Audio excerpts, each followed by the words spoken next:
So Davila, that punk, got a mistrial. How the hell did it happen? Well, I found out by one of the jurors contacting me. Well, guess what? They contacted me again. This juror first contacted me after I made a few videos and said, hey, great job. You pretty much called it spot on. You're following the case. I appreciate it. But if you have any questions, please let me know. And I thought that was awesome. I sent an email thanking the juror, but I just wanted to know a little more of what went on in the deliberation room. How the heck could they come up with a mistrial? Here's what was sent.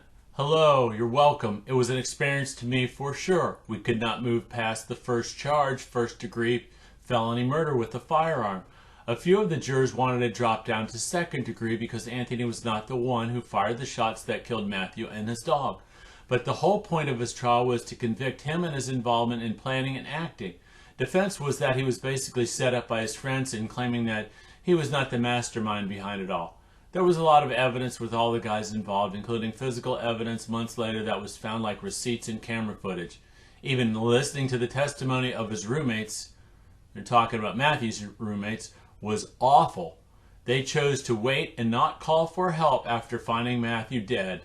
They wanted to cover their own butts instead while he was dying, instead of helping while he was dying on the ground. Anyway, it's very upsetting. I've been waiting to see what new updates or trials there are, but I haven't seen anything. You're right, they are stalling. I chose guilty, I will say that. I couldn't move past the premeditated parts of this case. If you go to someone's house with guns and silencers and have things pretty well thought out, everyone's involvement to me is equal. They all participated. I hope this helps a bit. Thank you.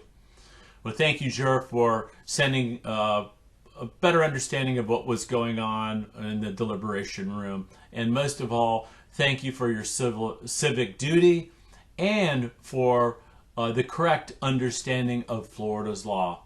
While the juror had confirmed my suspicions with the state, saying that out of all 6 of these individuals, it was none other than Tony Davila that was the mastermind behind it.